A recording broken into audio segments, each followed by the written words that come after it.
presidente Petro parece no haberse dado cuenta de lo que está sucediendo en la DIAN desde que el pasado 29 de enero nombró a Luis Eduardo Ginás en la dirección de esta poderosa entidad.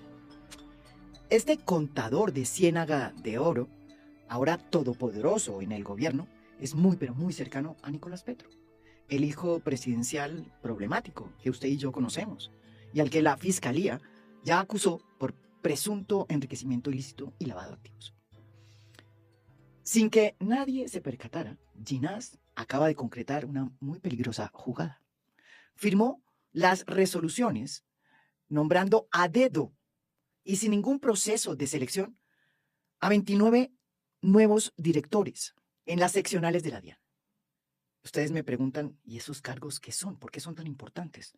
Pues porque se trata nada más ni nada menos que de los cargos más apetecidos por las organizaciones criminales, como el Clan del Golfo, la Oficina de Envigado y la sofisticada estructura que maneja alias Papá Pitufo, ese zar del contrabando del que tanto hemos hablado aquí en A Fondo. La razón del apetito por estos puestos es muy sencilla. Quien los controle adquiere el dominio absoluto de los puertos de Colombia. Ginás no solo es el director encargado de la DIAN, fíjense ustedes. Además de ese sombrero, tiene otro que concentra en él un poder descomunal. Fue designado director, al inicio de este gobierno, de la Unidad de Análisis de Inteligencia Financiera, conocida como la UIAF, otra agencia que muy pocos conocen. Sin embargo, a pesar de tener semejante capacidad, por ser ya director de la UIAF, fuentes que pidieron reserva de su nombre dentro de las entidades afirman que Ginás hizo los nombramientos pasándose por la faja, oíganme bien, los estrictos procesos que había en ambas entidades. Ni siquiera verificó si el patrimonio de los aspirantes guardaba coherencia con sus salarios y niveles de ingreso registrados, como tiene que hacer UIAF. Por la gravedad del asunto, Cambio consultó, pues evidentemente, a la directora del DAPRE, Angie Rodríguez, para determinar si el presidente, pues, estuvo enterado del mar de nombramientos ordenado por Ginás. Una movida que además se presentó en pleno año electoral. Óiganme bien. Bueno, su respuesta fue un categórico no. El presidente, me dijo, no supo de esos nombramientos, no intervino en ellos y no sabía que se habían hecho sin ningún filtro. Eso me respondió con cierto asombro la directora Angie Rodríguez. Además, me afirmó que ella había cumplido con los trámites de publicar las hojas de vida que le enviaba el doctor Ginás, pero que nunca supo para qué cargos estaban destinados. Pregunto, ¿cómo pudo Ginás tomarse semejante atribución sin pasar por el presidente? Es probable que hasta la publicación de este artículo, el nombre de Luis Eduardo Ginás, pues no les diga nada a la inmensa mayoría de los colombianos. Es un hombre de bajo perfil, de muy bajo perfil, diría yo, que ha operado siempre por debajo del radar de los medios desde que llegó al poder con Gustavo Petro.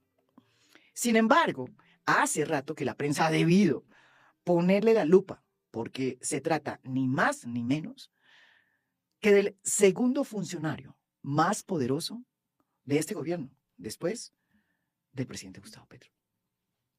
En el Estado colombiano no hay nadie que maneje más información privilegiada que Ginás. Ya era poderoso cuando el mandatario lo nombró como director de la UIAF. Sin embargo, cuando le entregó también la dirección de la DIAN hace 6 meses, Ginás se quedó con la facultad de saber que en este país no se mueve un alfiler sin que él se entere. Ambos cargos, en manos de la misma persona, acaban pareciéndose mucho a una agencia de inteligencia, de uso exclusivo de la presidencia, una especie de mini-DAS. Por la vía de la UIAF, Ginás tiene el poder de perseguir la plata de la corrupción y puede acceder a los estados financieros de todos los colombianos, del suyo y del mío. La DIAN, por su parte, además de manejar el recaudo de impuestos y todo lo que tenga que ver con ese tema, tiene el control de las aduanas en los puertos. Esos mismos que están cooptados por las mafias de la política primero, pero también por la mafia del narcotráfico y por la mafia del contrabando. Un negocio, este último, que superó en el 2022 los 8.800 millones de dólares. La decisión de concentrar estos dos sombreros en una cabeza fue adoptada por el gobierno, eso lo tengo entendido, para fortalecer la lucha contra el contrabando y supuestamente para quitarle a la mafia el poder que tienen los puertos. Sin embargo, todo apunta a que Ginás ha utilizado esos superpoderes para otra cosa y que les está sacando provecho para beneficio propio y de su grupo político. Pero, ¿y cómo fue que llegó este personaje a donde llegó? Bueno, es que su ascenso al Olimpo del poder ha sido súper vertiginoso y tiene todo que ver con su cercanía con Nicolás Petro. La relación empezó cuando Ginás trabajaba como contador del hijo del hoy presidente. Su entrada a la política se dio en 2019, año en el que se vinculó a la oficina de apoyo legislativo de Nicolás Petro, cuando él era parte de la Asamblea del Atlántico.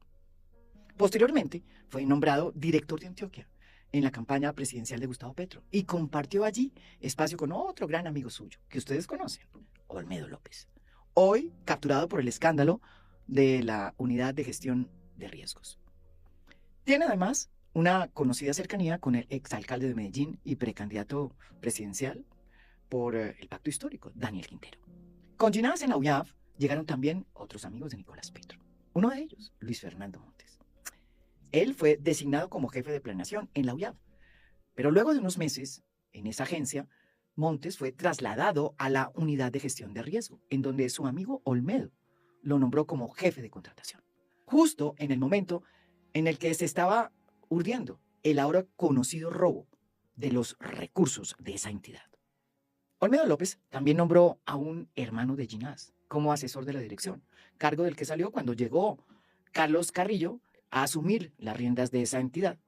Estos vasos comunicantes, casi que incestuosos, entre la UYAF de Ginás y la Unidad de Gestión de Riesgo de Olmedo López, debieron haber sido investigados hace rato, o por lo menos haber prendido las alarmas.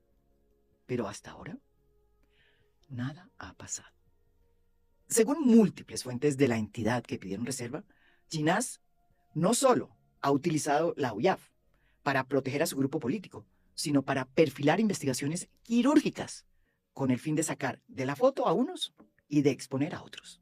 Esa es la fórmula mágica que le ha permitido mostrar ciertos resultados en medio de grandes omisiones.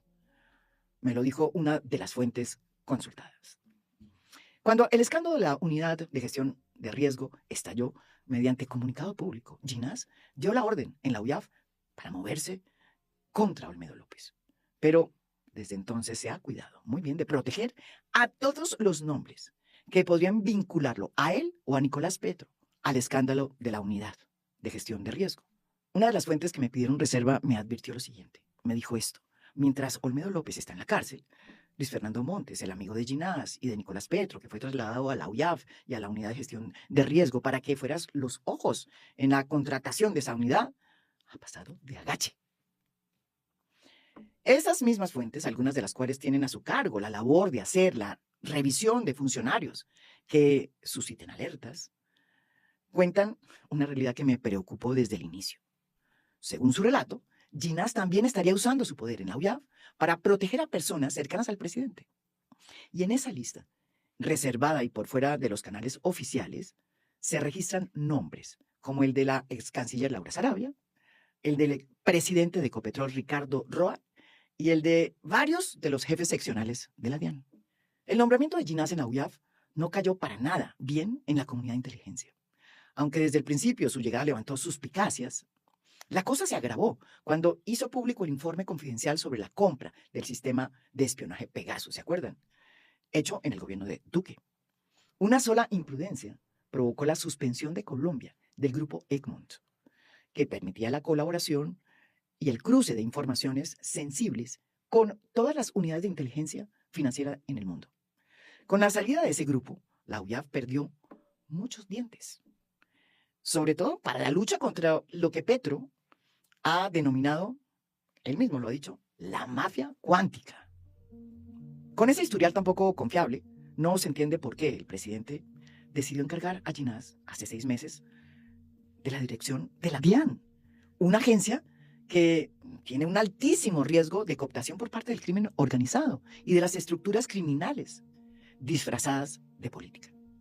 Cuando el país conoció de la existencia de Papá Pitufo y empezó a hacerse pública la dimensión de su poder, el presidente Gustavo Petro dijo, y nos dijo y me dijo, que haría todo lo posible para quitarle el dominio de los puertos a las estructuras del contrabando. Sin embargo, desde su llegada a la DIAN, Ginás parece estar haciendo todo lo contrario. Jairo Villabona, antecesor de Ginás en el cargo, había nombrado a Yerlin Arley Campo como director de aduanas de Buenaventura en enero de este año.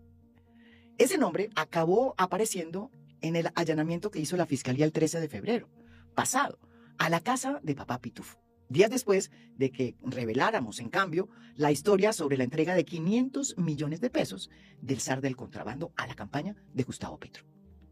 El nombre de Yerlin Arley Campo solo salió a la luz en mayo de este año, cuando el propio exdirector de la DIAN, Luis Carlos Reyes, lo expuso ante los micrófonos, en los medios. Sin embargo, Ginás sí tenía esa información desde antes. Para algo es el poder. Y aún así, se hizo el de la vista gorda y lo dejó 6 meses más en tan sensible puesto. Hablé con varias fuentes para entender por qué Yerlin Arley Campo no había sido retirado de ese puesto, a pesar de aparecer en la órbita de Papá Pitufo.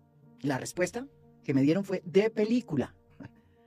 2 fuentes de la DIAN me dijeron que Ginás había dado la orden de no mover a Yerlin Arley de su puesto por cuenta de una petición de la Fiscalía. Según lo dicho por el director a esas fuentes reservadas, se trataba de un pedido directo del ente acusador, porque Yerlin estaba siendo interceptado y suministrando información súper valiosa.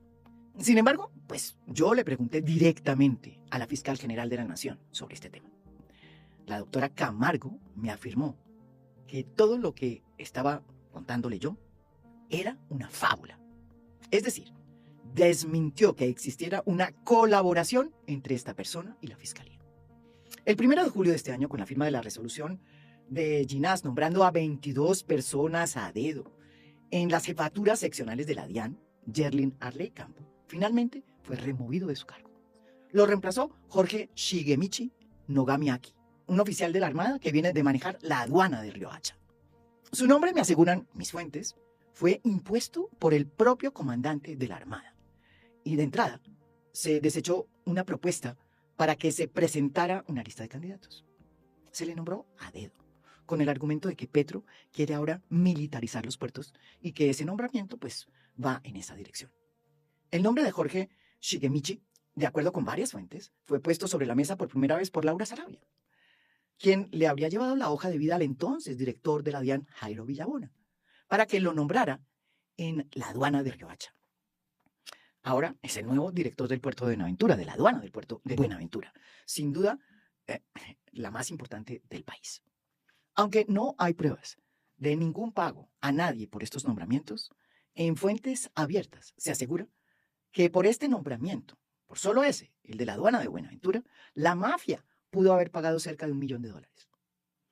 ¿Quién está recibiendo ese dinero y en qué lo van a usar? Ay, buena pregunta. En sus 6 meses al frente de la dirección de la DIAN, Ginás ha concentrado sus esfuerzos en mejorar sus relaciones con los políticos. Con ese propósito nombró a Carlos Andrés Vargas en la Subdirección de Empleo Público. Ese es el cargo más importante de la DIAN, porque proyecta e influye en los nombramientos. Vargas es un operador político que trabajó con Ginás en la campaña presidencial de Gustavo Petro en Medellín y ahora se encarga de la relación con los políticos. Él coordina la agenda de alcaldes y senadores con las subdirecciones estratégicas de la DIAN, como la dirección logística, que es la responsable de las famosas donaciones, producto o fruto de los bienes incautados. Esas donaciones, según me revelaron varias fuentes, están siendo entregadas por el propio Ginás en eventos con alcaldes y gobernadores a nombre del petrismo y con miras a las elecciones del 2026. Miren este video, porque ahí se ve a Ginás repartiendo las donaciones, junto con alcaldes.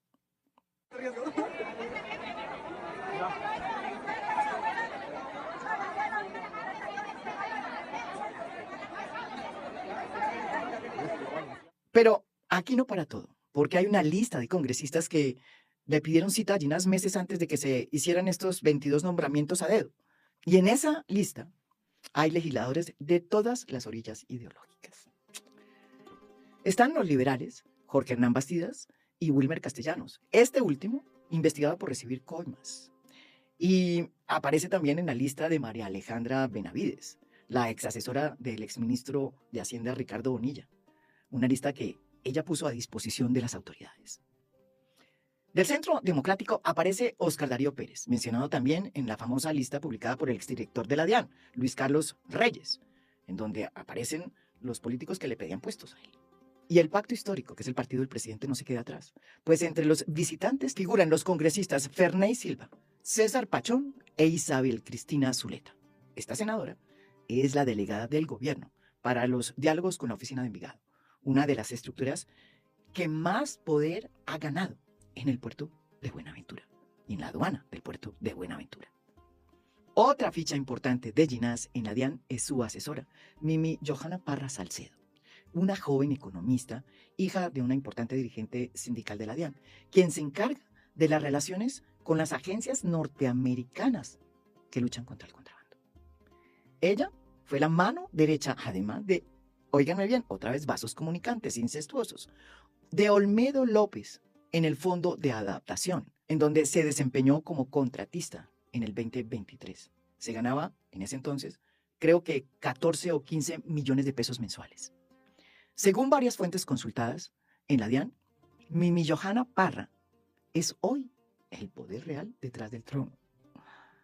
El 27 de junio pasado, Ginás decidió encerrarse en su oficina en compañía de su asesora Mimi Johanna Parra y del subdirector del Empleo Público, Carlos Andrés Vargas, sus amigotes. Los tres trabajaron los 22 nombramientos en las seccionales de la DIAN, repito, los cargos más importantes para la lucha contra el narcotráfico, la corrupción y el contrabando. No usaron ningún filtro de los que había dejado planteados como mecanismos de preselección el exdirector de la DIAN, Luis Carlos Reyes. Y tampoco utilizaron a la UIAF, que él mismo dirige, para revisar si esas personas eran las idóneas.